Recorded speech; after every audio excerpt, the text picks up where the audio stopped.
ನಾನು ಜಗ್ಗವನು ಅಲ್ಲ, ಬಗ್ಗವನು ಅಲ್ಲ. ನಿಮ್ಮ ಆಶೀರ್ವಾದ ಎಲ್ಲಿವರೆಗಿರ್ತದೆ ಅಲ್ಲಿವರೆಗೆ ನನಗೆ ಯಾರೂ ಕೂಡ ಮುಟ್ಲಿಕ್ಕೆ ಸಾಧ್ಯ ಇಲ್ಲ.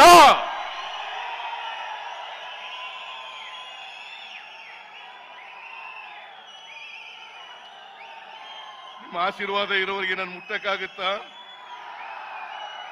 ಈ ಬಿಜೆಪಿಯವರು ಜೆಡಿಎಸ್ನವರು ನನ್ನನ್ನು ಅಲುಗಾಡಿಸ್ಲಿಕ್ಕೆ ಆಗುತ್ತಾ?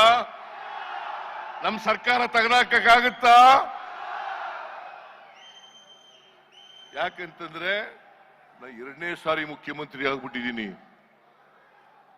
ದೇವರಾಜ ಅರಸರವರ ನಂತರ ಸಂಪೂರ್ಣ 5 ವರ್ಷಗಳನ್ನ ಪೂರೈಸಿರ್ತಕ್ಕಂಥ ಯಾರಾದರೂ ಮುಖ್ಯಮಂತ್ರಿ ಇದ್ರೆ ಅದು ಸಿದ್ದರಾಮಯ್ಯ ಅಂತಕ್ಕಂಥದನ್ನ ಕರ್ನಾಟಕದಲ್ಲಿ ತಿಳ್ಕೋಬೇಕಾಗ್ತದೆ. ಅದಕ್ಕೆ ಹೊಟ್ಟೆ ಉರಿ ಅವರಿಗೆ. ಕೂತ್ಕೊಂಡ್ರ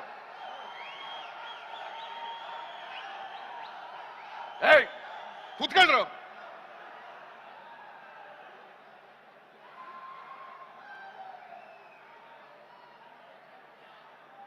ಎಲ್ಲಿವರೆಗೆ ನಿಮ್ಮ ಆಶೀರ್ವಾದ ಇರ್ತದೆ, ನಿಮ್ಮ ಪ್ರೀತಿ ಅಭಿಮಾನ ಇರ್ತದೆ, ಅಲ್ಲಿವರೆಗೆ ಬಿಜೆಪಿಯವರಿಂದಾಗಲಿ ಜೆಡಿಎಸ್ನವರಿಂದಾಗಲಿ ನನ್ನನ್ನು ಅಲುಗಾಡಿಸ್ಲಿಕ್ಕೆ ಸಾಧ್ಯ ಇಲ್ಲ. ನಮ್ಮ ಸರ್ಕಾರವನ್ನ ಅಲುಗಾಡಿಸ್ಲಿಕ್ಕೆ ಸಾಧ್ಯ ಇಲ್ಲ. ನನಗೆ ಗೊತ್ತಿದೆ, ನೀವೆಲ್ಲರೂ ಕೂಡ ಯೋಧರಂತೆ ಹೋರಾಟ ಮಾಡೇ ಮಾಡ್ತೀರಿ ನನ್ನ ಪರವಾಗಿ ಅಂತಕ್ಕಂಥ ಸಂಪೂರ್ಣ ವಿಶ್ವಾಸ ನನ್ನಲ್ಲಿದೆ. ಮಹಾತ್ಮ ಗಾಂಧೀಜಿಯವರು, ಅಂಬೇಡ್ಕರ್ ಅವರು ಹೇಳ್ತಾ ಇದ್ರು, ನಮ್ಮ ಸಂವಿಧಾನಕ್ಕೆ ಕಿಂಚಿತ್ತು ಆಪತ್ತು ಬಂದಾಗ ನೀವೆಲ್ಲ ಹೋರಾಟವನ್ನು ಮಾಡಿ ಪ್ರಜಾಪ್ರಭುತ್ವವನ್ನು ಉಳಿಸಬೇಕು, ಸಂವಿಧಾನವನ್ನು ಉಳಿಸಬೇಕು ಅಂತಕ್ಕಂಥ ಮಾತುಗಳನ್ನು ಹೇಳ್ತಾ ಇದ್ರು. ಇವತ್ತು ನಾವು ಪ್ರಜಾಪ್ರಭುತ್ವಕ್ಕಾಗಿ, ಸಂವಿಧಾನಕ್ಕಾಗಿ ನಿಮ್ಮ ಆಶೀರ್ವಾದ ಬಲದಿಂದ ಹೋರಾಟವನ್ನು ಮಾಡ್ತಾ ಇದ್ದೇವೆ.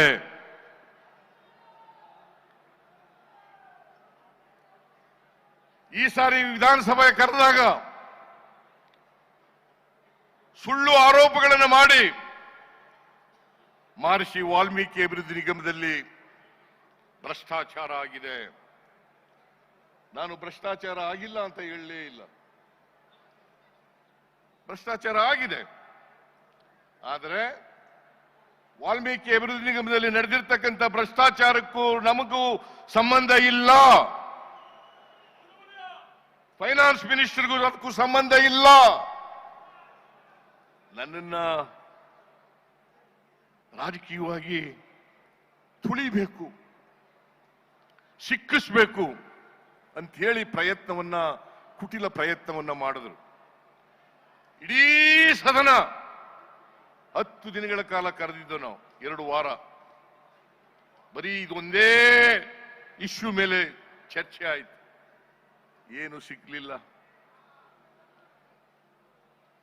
ಎಲ್ಲ ಜೆಡಿಎಸ್ನವರು ಮತ್ತು ಬಿಜೆಪಿಯವರು ನಾವು ಅವ್ರಿಗೆಲ್ಲ ಚರ್ಚೆ ಮಾಡಲಿಕ್ಕೆ ಅವಕಾಶವನ್ನು ಕಲ್ಪಿಸಿಕೊಟ್ಟವು. ಬಹಳ ದೀರ್ಘಕಾಲ R Ashoka leader of the opposition 2 ದಿನ ಮಾತಾಡಿದ್ರು.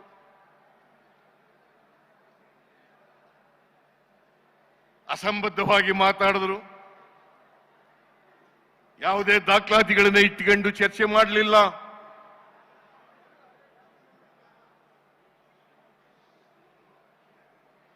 ಇವತ್ತು ಏನಾದ್ರೂ ನಾನು ಕೂಡಲೇ ಈ ವಿಚಾರ ಪ್ರಸ್ತಾಪ ಆದ ತಕ್ಷಣ, ಪತ್ರಿಕೆಯಲ್ಲಿ ಬಂದ ತಕ್ಷಣ SIT ರಚನೆ ಮಾಡಿ ತನಿಖೆ ಮಾಡಲಿಕ್ಕೆ ಪ್ರಾರಂಭ ಮಾಡಿತು. ಯಾರು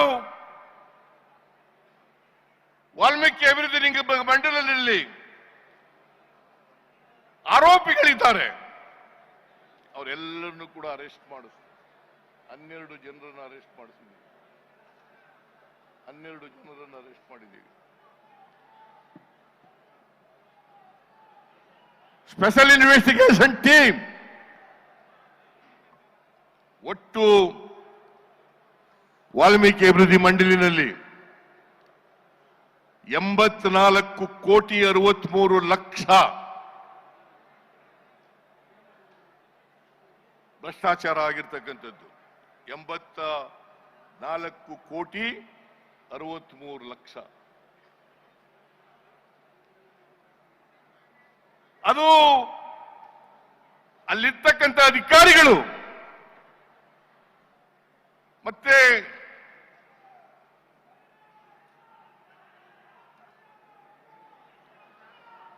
ಅಲ್ಲಿರ್ತಕ್ಕಂಥ ಅಧಿಕಾರಿಗಳು ಯಾರು ಬರ್ಕೊಟ್ಟವ್ರು ಇದನ್ನು?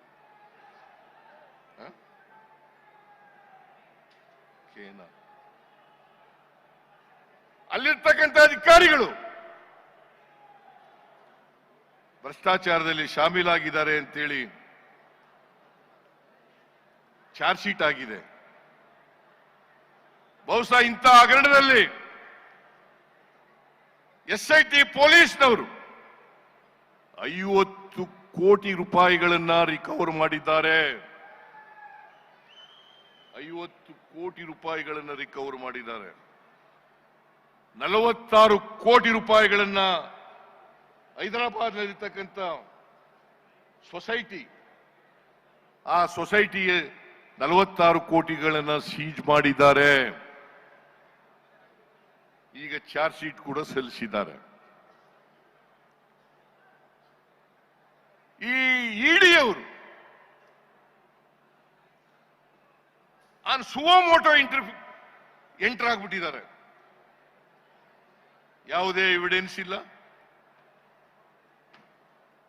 ಯಾವುದೇ ಸಾಕ್ಷ್ಯ ಇಲ್ಲ. ಆದರೂ ಕೂಡ ನನ್ನನ್ನ ಹೇಗಾದ್ರೂ ಮಾಡಿ ಸಿಕ್ಕಿಸ್ಬೇಕು ಅಂತೇಳಿ ಪ್ರಯತ್ನವನ್ನು ಮಾಡಿದ್ರು.